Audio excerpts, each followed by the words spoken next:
Hey folks, it's Maxie here and welcome to the final TEW2020 video of In-Game 2024 as we'll be heading into a new year.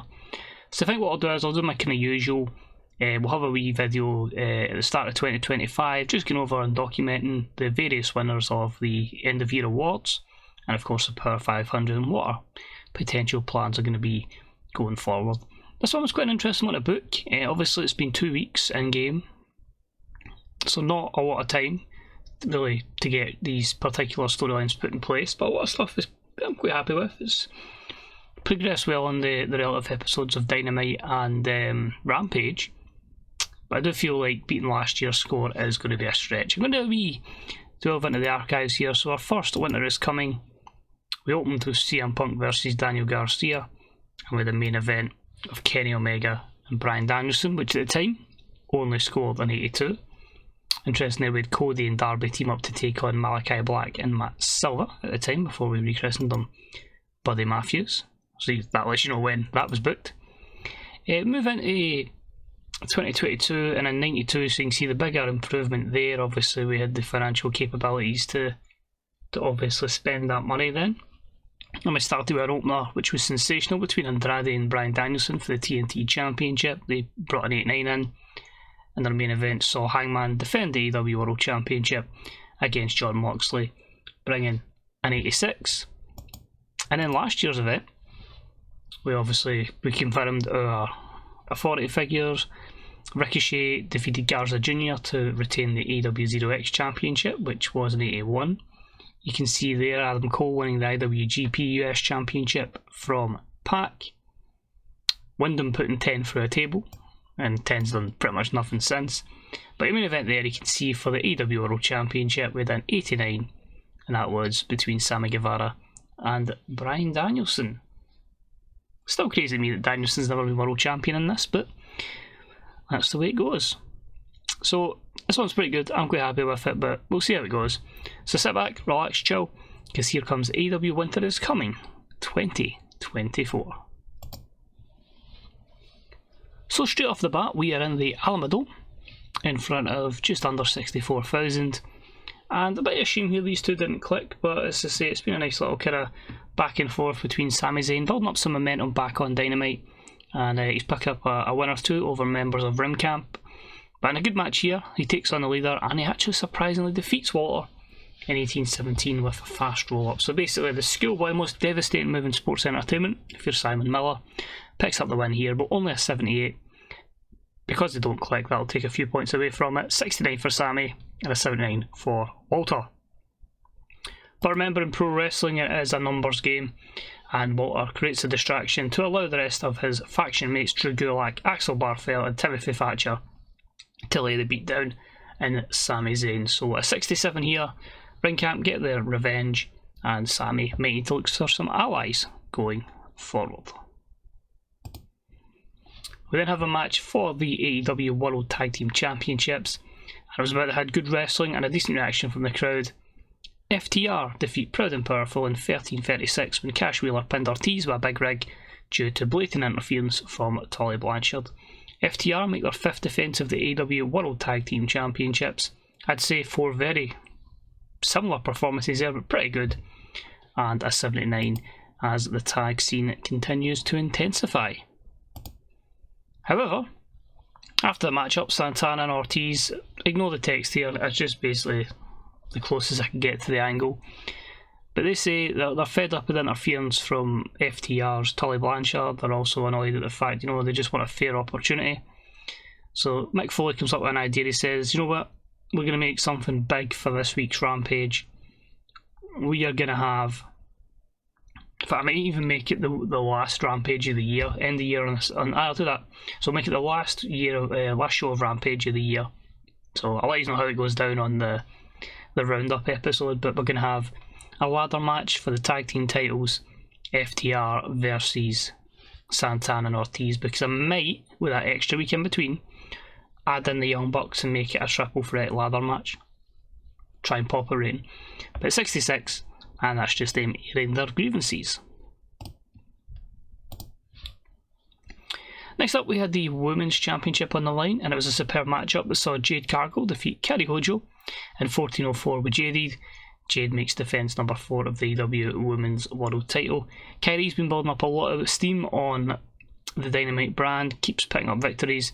So with that, she earned her opportunity here. I thought with her good psychology and obviously fantastic skills, she'll be able to carry Jade to a very good match. And an 84 has saw a result in that. A 79 for her, 85 for Jade. Stokely doing some good work at ringside. Moving on to the faction mate of Jade Cargill, and that is of course Mercedes Vernado. And it was a good matchup that saw Mercedes defeat Ruby Soho, the contender who had a lot of good victories coming into this, in 14-10 with a bank statement following interference from Stokely halfway. Mercedes makes defence number 2 of the AEW TBS Championship. So a 75, Mercedes with 83, Ruby with just a 65, but some more great stuff by Stokely's. I was going to say superstars, but not so much superstars. I've done it again. This is why you should always double check your work. Stokely halfway, Jade Cargill. It's meant to be Mercedes Vernado. I've obviously not double clicked it and checked it down. It's just Stokely saying that they're unstoppable. So it's annoying because when I do Mercedes, Jade and Stokely, it can sometimes get like an 85 or an 87. So the fact it's dropped it to a 65 is a shame. But I suppose if anything it makes Jade look like a superstar. So pretend that's Mercedes Vernado and we move. We then come on to a matchup for the AEW Mixed Tag Team Championships, and I decided to go with Claudio and Serena here. And as you can see, this didn't work as a team. Their timing was all over the place. So first off it was Cody and Red Velvet, and now it's Claudio and Serena. So back to the drawing board, but a good matchup anyway. Tyler and Becky defeat Claudio and Serena in 11:49 when Tyler pinned Claudio with the curb stomp, giving them their first defence of the belts. Becky head and shoulders above the rest, and despite, as I say, the not working as a team, a 79 was fairly acceptable. Then a little matchup. AJ Styles has been at a slump lately, so he gave him a matchup with Cody to try and build himself back up. But a superb matchup saw Cody Rhodes defeat AJ Styles in 12:26 with the Crossroads. Only a 76. AJ is obviously, I think, 47 or 48, a massive physical decline, so his stats are way down. He's not very over. He's just at that point in his career. Which, in turn, as he heads to the back as a fallen, beaten man, bumps into Bullet Club AEW, is what I've had to call him. But Prince Devitt, alongside Bad Luck Fale and the newly acquired Chris Bay, are just basically mocking him and say, "This is what you could have been, mate, but look at you, you're nothing but an over the hill loser." And that was a 70 rated segment.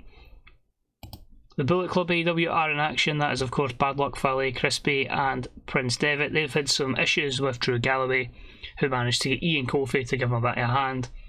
But in a decent matchup here, Bullet Club defeat Drew, Ian Kofi in 11:38 when Chris Bay pinned Kofi with the art of finesse. Fale is obviously the weak link. It is going to be until we beef up the numbers of Bullet Club, but I'm more hoping to use people within the company already than obviously bringing people in. We'll see how that long. I'm trying to get rid of a lot of people, so there's many contracts that are expiring that are just going. There's a lot of like people you don't really see on pay-per-view, a lot of like just usual enhancement talents, but I want to try and trim it to under 200, which is still far too much, but it is what it is. A 76. We then had a decent tag match that saw the Young Bucks defeat Suzuki Gun at 11:14 when Matt Jackson pinned Minoru Suzuki with a Meltzer driver. 76. A basic matchup here that I'll more explain in detail how it came about after this next segment.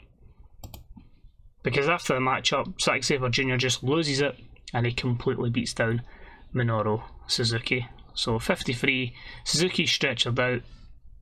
So some of the older guys, like I'm just putting in a position now where it's like cool, but I really do need to progress to the future. So Suzuki's retiring in a couple of months. I've asked him to retire, he's going to do that.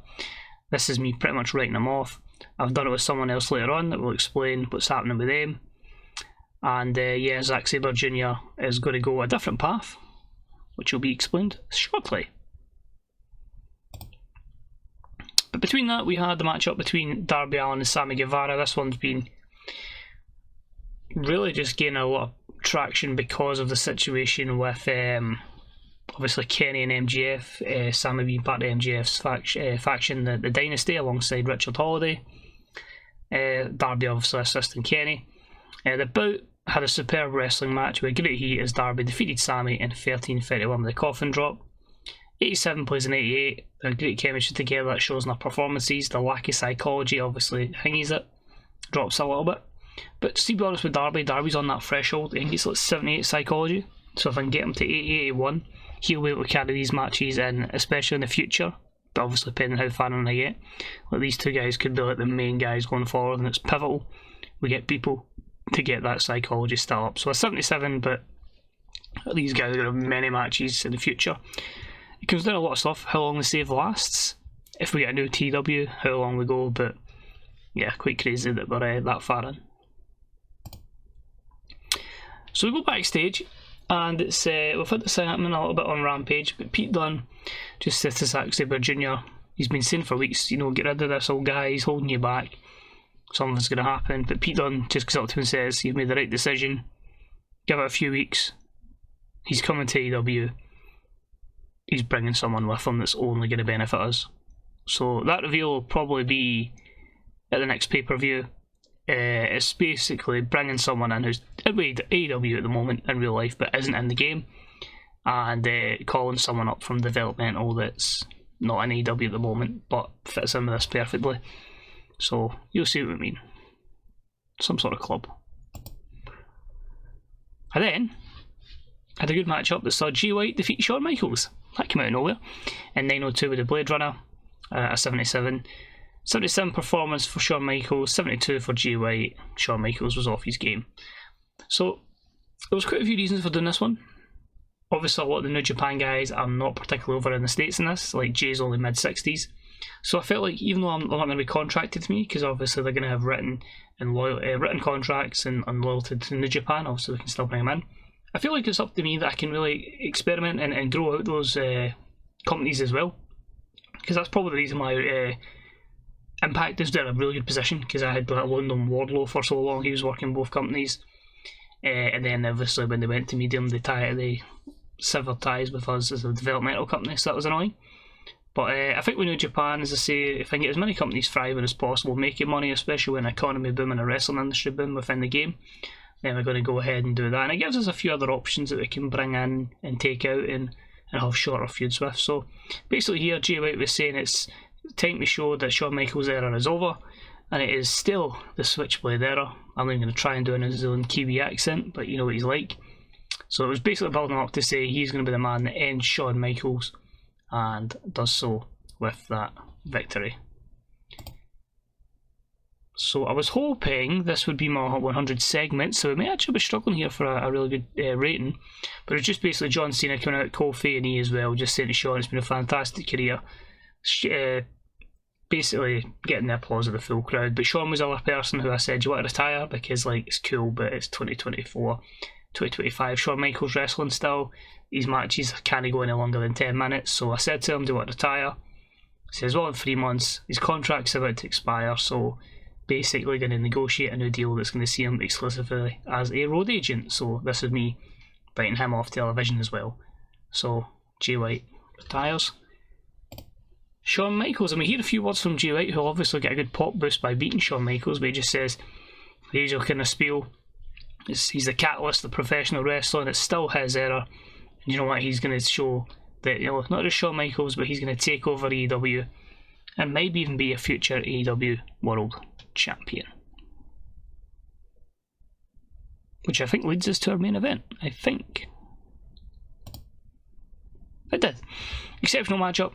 MJF defeats Kenny Omega in 28:04 with a victory of a Swanton Bomb following a distraction from Richard Holiday. MJF makes his second defence of the belt, was obviously far too early, but despite these guys bringing a 94 and 91, we only get an 86. Could that be because Matt Hardy was the road agent? Possibly. But let's look at the negatives. Poor gimmick, inconsistency. But see, to be honest, it's still a decent performance there. You know, sometimes you might get it, sometimes you won't. As I said, I gave it a lot more time to trial and error that. But yeah, it gives a bit more heat towards MJF. It was never going to take the belt off him that early. And we end the show with MJF, Sammy and Holiday celebrating as the dynasty stands tall. So overall, at 93, nothing anywhere close to that, but thanks to the boosts, we managed to increase our pop in 37 regions. But you can see there's nothing like overly fantastic. It's all a kind of, I'd say an upper mid card show if I can get like the greens, and low 80s, high 70s. Always says like mid card, upper mid card for me. Jade Cargill, by the way, and Kairi Hojo with the second best match of the night, believe it or not. So kudos to them. But it's a lot of setup storyline wise. It gives me a wee bit of fun I can have next week. Also just realised as well I was going to try and build that segment up with the FTR and Santana and Ortiz over 2 weeks. Realising in fact I've got one more week of the year to book, so I'll work that on that episode. I'm still going to do that show, so I'll progress a week. And our next episode next week will just be that kind of round up and where we plan to go, because I don't even know, because it's been so long since I've done January, what our kind of run is going forward. Obviously we'll have Revolution at the end of February, but we'll jump back here, we'll have a wee idea, we can explain that and see what we've got to book going forward. Hopefully this doesn't take too long.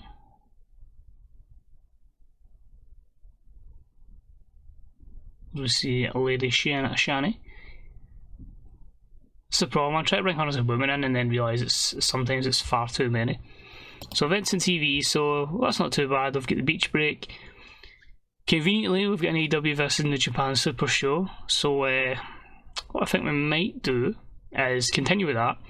I'll maybe be a bit more fairer this time, because we did job out a lot of the New Japan guys the last time, and maybe actually go ahead and let them win. But so I think we'll definitely have beach break. We'll change AEW New Japan to Forbidden Door.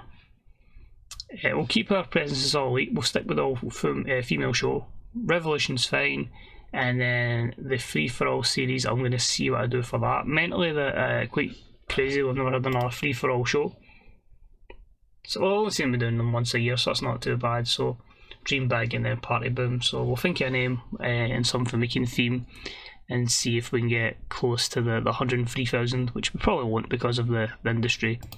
As you'll see here, is 8-4, so a long way to go.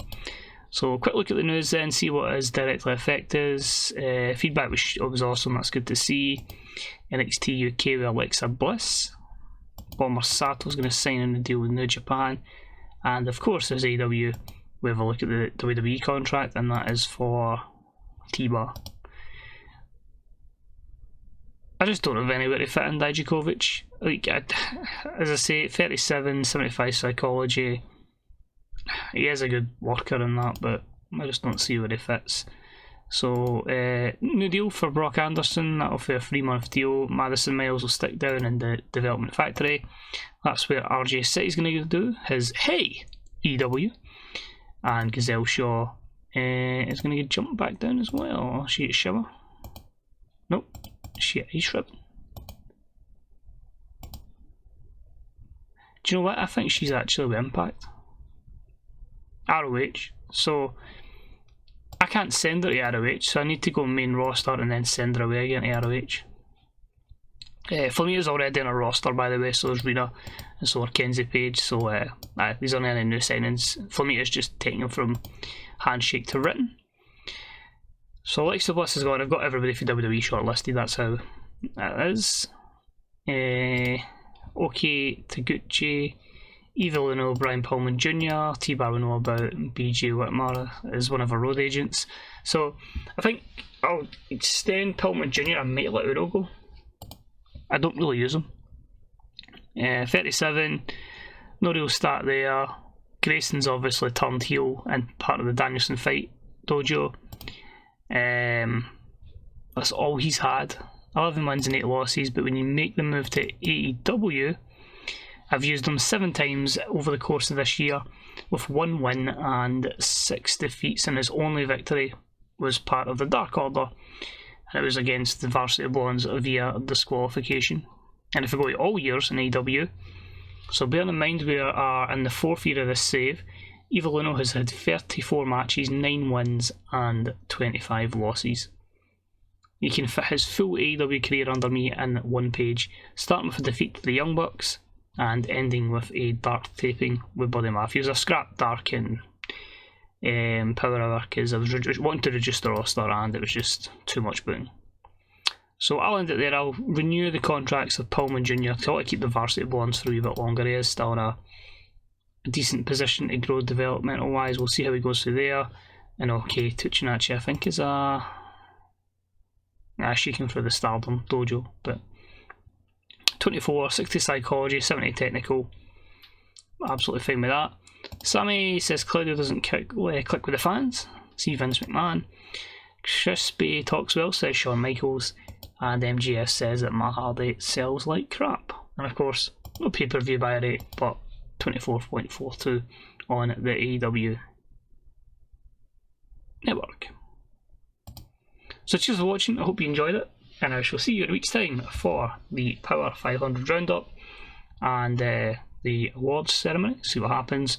And if that thing doesn't interest you, it's just the shows you want to see, it'll be the following week, and we'll be back with some Beach Break. But until then, take it easy, see you soon, bye bye.